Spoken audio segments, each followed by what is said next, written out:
the OrthoPAC, hosted by Sam Dyer. Welcome to the OrthoPAC, where we discuss up-to-date orthopedic topics for the busy clinician. I invite you to sit back and relax as I attempt to fill in the gaps between education, current events, and real-world practice. Welcome today, Dr. Alexia Soria, who is a board-certified fellowship-trained orthopedic surgeon who specializes in hand, wrist, and elbow. And we're really glad to have you here today. Thank you, Sam. Thanks for having me. So starting with fingertip injuries, I don't know why, but these always make me nervous. Let's talk in general about a crushing injury at various stages of severity. Please tell us how you would manage, say, someone with a 50% subungual hematoma and tough fracture versus an avulsed nail bed injury, partial amputation, those kinds of things. These used to give me a lot of anxiety when I was a trainee. Spent a lot of my PGY 2-year numbing up fingers and trying to repair nail beds in the ER and being very anxious about it. And then this glorious article came out when I was kind of later in residency that Dermabond is equally good or better than trying to suture these nail bed injuries. So my approach to these, and then also with another kind of dressing treatment about hydrating the skin, has really changed the way I view these. And there's almost no reason to be nervous about them. They do very well.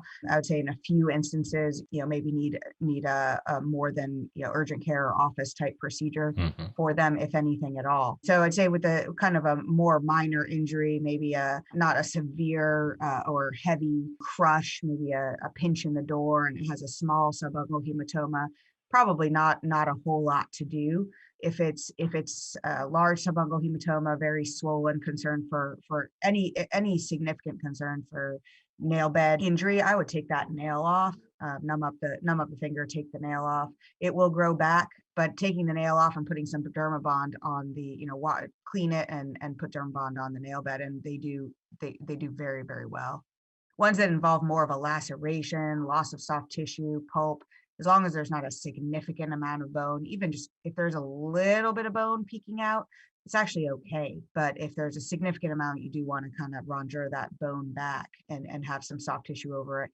But then just a hydrating dressing and cover it with Coban, and then have them see a hand surgeon. They do incredibly well. The days of us doing skin flaps and things like that for these fingertip injuries is almost gone for me. I've had excellent success with Vaseline or polysporin. Keep that skin hydrated. I tell the patients it's just like a crack on your heel. If it dries out, it's going to keep cracking and it's going to be hard for it to heal. But if you keep it hydrated, not so hydrated, you get a fungal infection. You want to change it every day, clean it, let it dry out briefly, and then put a new dressing on there. But something to hydrate it, and then an occlusive dressing like a Coban works very, very nicely. I usually put something non-stick in between those layers like Xeroform. And knock on wood, I've seen almost no issues with these and excellent outcomes. Great. Also regarding nail bed laceration, suture or Dermabond, and do you use the removed nail as a splint? That's a tough one. They're still doing that in the ER. It really depends on what the nail looks like. By the time they get to me, usually the nail is gone or not really viable anymore to be used. So that's hard. But more recently, it's coming to light that you don't really need to keep that eponychial fold open, which is really the main reason we used to do that. In terms of keeping the eponychial fold open, sometimes I will put a little Xeroform in there, mostly because I'm biased from training and it makes me sleep better, but I'm not sure that we have to. And, I used to spend a lot of time sticking that nail in there and then trying to secure it either with steri strips or putting a stitch through it. And it could be frustrating. And then, they'd come to follow up and it would have fallen out anyway. I sort of stopped doing that. But again, I'm just the way that we're set up. I'm not often seeing these in the very acute setting. I'm often seeing these, several days or weeks or so out from initial injury. I think that the hydrating dressing, and you can even bulk it up a little bit. Sometimes I'll put that 1-inch Xeroform, maybe a layer or two of that folded over the top if the tip is exposed and sensitive, and then putting Coban. It's such a bulky dressing that I think it works essentially as a splint. Sometimes I will have OT make kind of a thimble type splint, or even do one of the Alumafoam ones. In all honesty, I think they mostly just hang on it and make it heavier and more cumbersome, and probably more painful.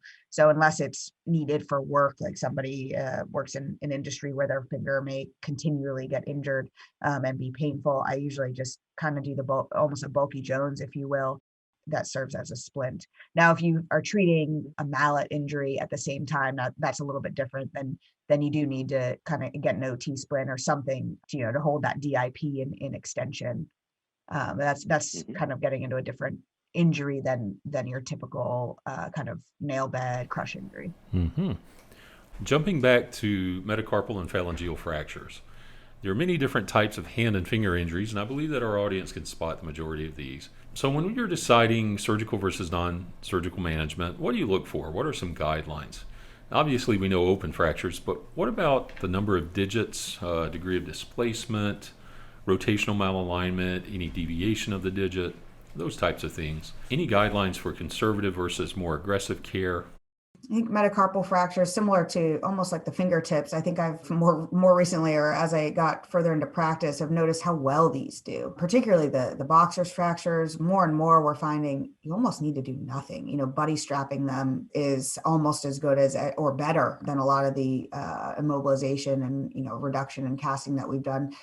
We see less stiffness and quicker return to work, quicker return to activities. Metacarpal fractures come in all shapes and sizes. I think for your standard shaft, either oblique, spiral oblique fracture, angulation, and malrotation. I mean, malrotation is going to be the one thing that just doesn't do well. That needs to be reduced and or fixed in the operating room. Multiple metacarpal fractures, if they're simple and they're not significantly angulated, you can get away with conservative management. But oftentimes when there's multiple, that means that there's more soft tissue injury, more angulation, more risk of a malrotation. It's a bit difficult to kind of, I guess, pinpoint all of them. But the clinical exam is very important for these.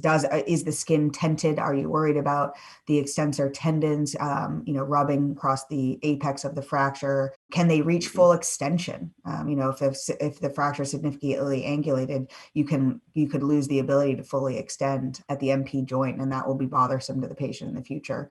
Clinical exam will guides treatment for these a lot more than the X-ray, in my mind. If you go by the book, you can measure your angle and decide whether or not it meets criteria or not for surgical management. I really think the physical exam is almost more important than your number that you measure. Dr. Soria, do you have any online resources or recommend any further reading on common finger, hand, and wrist injuries for our listeners?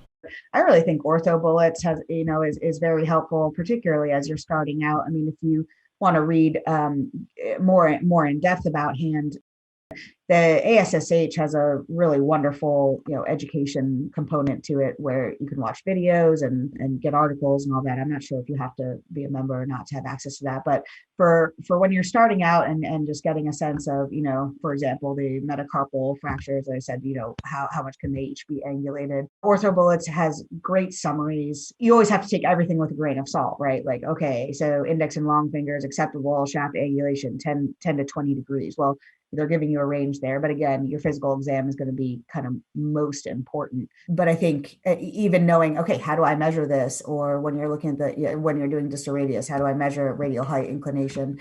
They have nice examples and pictures and kind of quick, simple explanations that I think can be very helpful. Dr. Soria, thank you for your time today. Thank you, Sam. Thanks for giving me the opportunity. Thank you for joining the OrthoPAC podcast. Please follow the Physician Assistants in Orthopaedic Surgery on social media. Connect with us on Facebook, Instagram, LinkedIn, and Twitter. Please subscribe to our podcast. If this has been helpful, please take a moment to leave a review.